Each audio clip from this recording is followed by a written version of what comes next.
आकर्षण का नियम, जो चाहे वो कैसे पाए। अध्याय 15, अपनी संपत्ति पर दावा। अध्याय 16, संयोग नहीं नियम। मैं एक वार्तालाप के दौरान एक महिला से साहस जुटाकर उस खास चीज तक पहुंचने को कह रहा था जिसकी वह कई वर्षों से कामना कर रही थी, और वह अंततः दिखाई देने लगा था। उसने कहा था कि लगता है आखिर उसकी मनोकामना पूर्ण हो गई। शायद आकर्षण का नियम काम कर गया था, पर उसे भरोसा नहीं हो रहा था और वह बार बार यही दोहराती रही, यह सच नहीं हो सकता। मेरे लिए यह जरूरत से ज्यादा है। वह जमीन पर रेंगने वाले कीड़े की मानसिकता से ऊपर ही नहीं उठ पा रही थी। हालांकि वह अपने सपनों के महल को देख पा रही थी, फिर भी उसके अंदर जाने से मना कर रही थी, क्योंकि उसे लग रहा था वह उसके लिए जरूरत से ज्यादा था। मुझे लगता है कि मैं उसमें साहस भरने में सफल हो गया था, क्योंकि ताजा जानकारी के अनुसार वह उसे हासिल कर चुकी है। पर मैं आपको यह नहीं बताना चाह रहा हूँ। मैं आपका ध्यान इस बात की ओर आकर्षित करना चाहता हूँ कि आपके लिए कुछ भी जरूरत से ज्यादा अच्छा नहीं है, भले ही वह कितना भी भव्य हो, भले ही आप उसके लिए कितने भी अयोग्य लगते हो। आप सर्वश्रेष्ठ के हकदार हैं, क्योंकि वह आपकी पैतृक संपत्ति है। अतएव बिना किसी भय के मांगिए, दावा कीजिए और ले लीजिए। संसार की बेहतर चीजों पर बस किसी कृपा पात्र बेटे का हक नहीं है, उन पर सबका हक है, क्योंकि सभी तो उस परम पिता की संतान है। पर वे सिर्फ उन बुद्धिमान लोगों को मिलती है जो उन्हें पहचान पाते हैं और उन्हें पाने के लिए पूरे साहस के साथ आगे भी बढ़ते हैं। मांगने के अभाव में कई बेहतरीन चीजें छूट जाती हैं। कई बेहतरीन चीजें आपके हाथ से इसलिए निकल जाती हैं क्योंकि आपके अंदर अपना दावा ठोक कर उसको हासिल करने का आत्मविश्वास नहीं होता। एक पुरानी कहावत है, वीर भोग्या वसुंधरा, और यह नियम मानव कार्य के हर क्षेत्र में सार्थक है। यदि आप यह मानते रहेंगे कि आप किसी योग्य नहीं हैं और किसी भी चीज के लिए आपको इतनी ज्यादा की जरूरत नहीं है, तो नियम तत्परता से यह बात मान लेगा। नियम की यही तो खूबसूरती है, वह आपकी बात मानता है, आप पर पूरा विश्वास करता है। अतः कुछ भी बोलने में सावधानी बरतिए, क्योंकि वह फौरन आपकी बात मान लेगा। आप उससे कुछ कहिए और आप दुनिया की सर्वश्रेष्ठ वस्तु के योग्य हैं। आपके लिए कुछ भी ज्यादा अच्छा नहीं है, और शायद नियम आपकी इस बात पर प्रतिक्रिया करने लगे और यही सच हो जाए। शायद यह व्यक्ति ठीक कह रहा है, मुझे इसे पूरा समर्थन देना चाहिए। आखिर यह अपना अधिकार ही तो मांग रहा है, तो क्यों ना इसे ये मौका दिया जाए, और आखिर इसमें हर्ज ही क्या है। पर जब आप कहते हैं नहीं, यह मेरे लिए जरूरत से ज्यादा है, तब शायद नियम यह कहता है, मुझे इससे क्या, इसे पता ही होगा और इसे गलत ठहराना मेरा काम नहीं है। और यह ऐसे ही चलता रहता है। आखिर कोई भी चीज आपके लिए जरूरत से ज्यादा अच्छी क्यों होगी? कभी आपने रुककर ये सोचा है कि आप क्या हैं? आप संपूर्ण का एक प्रत्यक्ष स्वरूप है और हर चीज पर आपका अधिकार है। या फिर अगर आपको यह ठीक लगे, आप उस अनंत की ही संतान हैं और उसकी हर चीज के उत्तराधिकारी। दोनों ही कथन सत्य हैं। किसी भी तौर पर, किसी भी रूप में आप तो बस अपनी ही चीज मांग रहे हैं, और आपकी चाहत में जितनी श्रद्धा होगी, प्राप्ति पर आप जितना भरोसा करेंगे, जितनी इच्छा शक्ति आप उस तक पहुंचने में लगाएंगे, उसको पाने की संभावना उतनी ही प्रबल होगी। दृढ़ लालसा, आश्वस्त उम्मीद, कार्य में साहस, ये चीजें आपकी संपत्ति आपके नजदीक लेकर आती हैं। कुछ भी करने से पहले आप यह याद रखिए कि आप तो वह हासिल करना चाहते हैं जो आपका है ना? आप कुछ भी ऐसा नहीं मांग रहे जो किसी और का है। जब आप अपने अधिकार और संपत्ति को लेकर दुविधा में रहेंगे, तो यह नियम के विरोधों से घिरा हुआ होगा। आपकी मांग भले ही कितनी ही आक्रामक हो, पर यदि आपकी मांग में जरा सी भी शंका मात्र है, तो आप उसके लिए कुछ करने का साहस नहीं जुटा सकते। यदि आप अपनी आकांक्षा के पीछे इस सोच के साथ जाएंगे कि वह आपकी नहीं बल्कि किसी और की है, तो आप खुद को एक लोभी, ईर्ष्यालु व्यक्ति की तरह या किसी लंपट या चोर की भांति बना लेंगे। ऐसी स्थिति में आपका मन कार्य करना शुरू कर देगा, क्योंकि किसी दूसरे की चीज पर आधिपत्य जमाने के विचार मात्र से ही वह खिन्न हो जाएगा।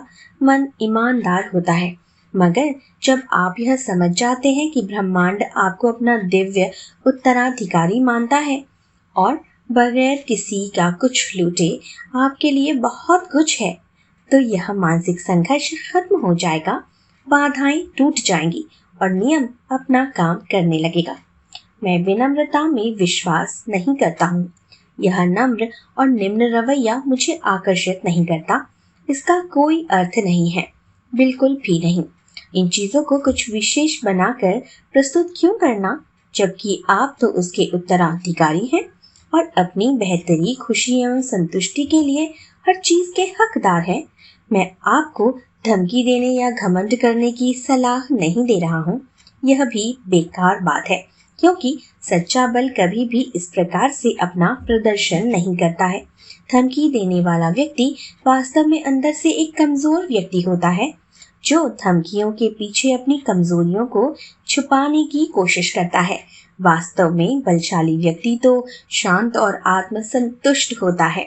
वह तो अपने साथ अपने बल की अनुभूति लेकर चलता है और वह काल्पनिक बल से उपजने वाली धमकियों एवं शोर शराबे को नकार देता है। मगर नम्रता के इस सम्मोहन से निकलने की जरूरत है। मन के इस विनम्र और अधम भाव से निकलने की जरूरत है। उरिय्याह ही के भयावह उदाहरण को याद करने और उसकी नकल करने से आपको बचना होगा। सिर को ऊंचा रखिए और इस दुनिया की आंखों में देखिए। डरने वाली कोई बात नहीं है। यह दुनिया भी आपसे उतनी ही जल्दी डर जाएगी जितना कि आप उससे। पुरुष या महिला बनिए, जमीन पर रेंगने वाले कोई जीव नहीं। यह बात आपकी मानसिक अवधारणा और प्रत्यक्ष स्वरूप दोनों पर लागू होती है। मन में रेंगना बंद करना होगा। खुद को तन कर खड़ा होने दीजिए। खुद को एक आदर्श व्यक्ति मानिए। निडर होकर दुनिया का सामना करिए और बहुत जल्द आप अपने आदर्श बन जाएंगे। किसी और को आदर्श क्यों बनाना, जब आप खुद ही एक आदर्श हैं? कुछ भी आपके लिए जरूरत से ज्यादा नहीं है, कुछ भी नहीं। सबसे अच्छी बात, कुछ भी आपके लिए बहुत अच्छा नहीं हो सकता, क्योंकि आगे और भी बहुत सारी अच्छी चीजें हैं। इस दुनिया की सर्वश्रेष्ठ चीज भी ब्रह्मांड के उन महान तत्वों के आगे तुच्छ है, जो आपके युवा होने का इंतजार कर रहे हैं। तो इस दुनिया के इन खिलौनों से, चेतन पटल की इन तुच्छ चीजों से खेलने के लिए बिल्कुल भी मत डरिए। हाथ बढ़ाइए, उन्हें अपनी मुट्ठी में भर लीजिए, फिर उसके साथ तब तक खेलिए जब तक कि आप थक न जाए। वैसे भी ये इस काम के लिए ही बने हुए हैं। ये सब फौरन इस्तेमाल के लिए ही बने हैं, देखने के लिए नहीं बने, बल्कि खेलने के लिए। और वैसे ही जैसा आप चाहें। तो बस आगे बढ़िए। इन खिलौनों से भरी हुई दुकान आपकी कामना, याचना और अधिकार के लिए तरस रही है। संकोच मत करिए। मैं दोबारा यह मेरे लिए और कुछ ज्यादा ही अच्छा है वाली बकवास आपसे तो कम से कम नहीं सुनना चाहता। धिक्कार है, आप किसी सम्राट के उस छोटे से बच्चे की तरह हैं जो यह सोचता है कि टिन के सिपाही और खिलौना ड्रम उसके लिए कुछ ज्यादा ही अच्छे हैं। पर नियमतः यह समस्या बच्चों के साथ नहीं होती। उन्हें स्वतः पता चल जाता है कि कुछ भी उनकी पहुंच से बाहर नहीं है। अगर वो जिद में आ जाए तो हर चीज को पाकर ही दम लेते हैं। यही वह मनोदशा है जो दिव्य की खोज में निकले हर व्यक्ति को अपनानी चाहिए। बच्चा बने बगैर स्वर्ग में प्रवेश संभव नहीं। संयोग नहीं, नियम। कुछ दिनों पहले मैं एक व्यक्ति से विचार की आकर्षक शक्ति के बारे में बात कर रहा था। उसने कहा कि वह नहीं मानता कि विचार किसी भी चीज को उसकी ओर आकर्षित कर सकते हैं और यह सब महज संयोग है। उसने मुझे बताया कि कैसे दुर्भाग्य हर जगह उसका पीछा करता रहता है, कैसे जिस भी जगह वह हाथ लगाता है वह गलत हो जाती है। ऐसा ही होता आया है, ऐसा ही होगा। अब वो इस पर पूर्णतया विश्वास भी करता है। जब वह कोई नया काम शुरू करता है तो उसे पहले से ही पता होता है कि उसका काम नहीं होने वाला। जी हाँ, उसके मुताबिक आकर्षण विचारों के सिद्धांत जैसा कुछ भी नहीं होता है, सब कुछ संयोग की बात होती है। वह व्यक्ति यह नहीं देख पा रहा था कि अपनी स्वीकृति से ही वह विचारों के आकर्षण के नियम को सत्यापित भी कर रहा था। उसने यह मान लिया था कि वह खुद ही काम खराब होने की आशा कर रहा था और सब कुछ उसकी अपेक्षा अनुसार ही तो हो रहा था। वह आकर्षण के नियम से यही तो कह रहा था कि वो जो भी काम करता है वह खराब हो जाता है। वह उसके खिलाफ खड़ा हुआ था, उसके बाहर निकल नहीं पा रहा था। उसने हमेशा दुर्भाग्य की ही अपेक्षा की थी और वह हर आवृत्ति उसके इस विश्वास को और पक्का करती थी कि मानसिक विज्ञान एक बकवास है।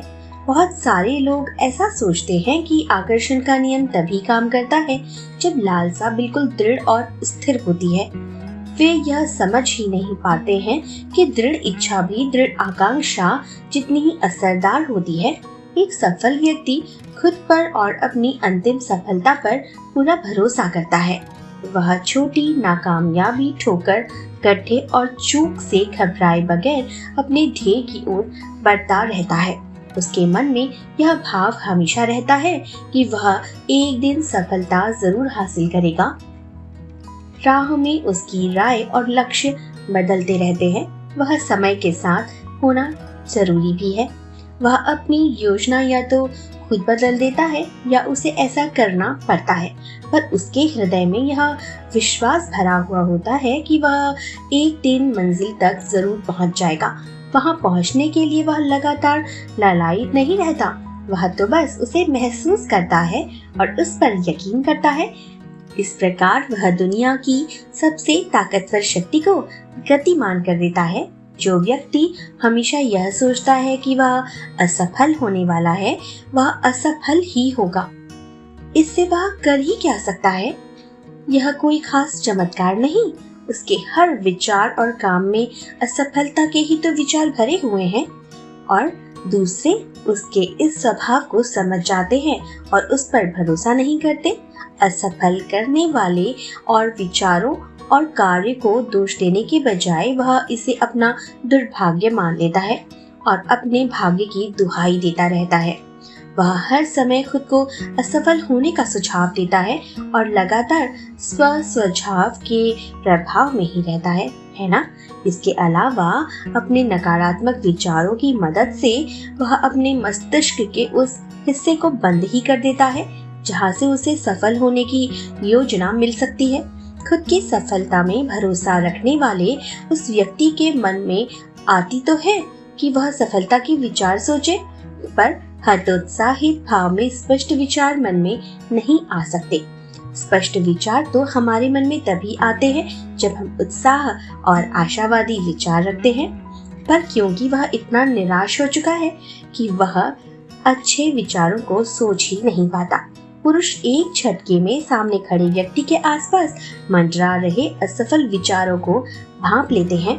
दूसरी तरफ वे मुसीबत में फंसे किसी व्यक्ति के उस भाव को भी भांप लेते हैं जिसमें उनके मुंह से निकलता है, अरे मुझे पता है कि वह इससे निकल जाएगा, तुम उसे हरा ही नहीं सकते हो।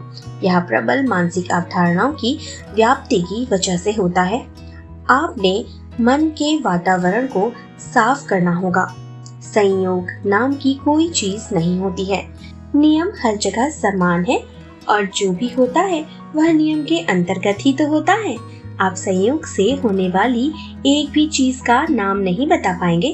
कोशिश करिए, चीजों का अंत तक विश्लेषण कीजिए और आप समझ जाएंगे कि सब कुछ नियम के अंतर्गत ही तो हुआ।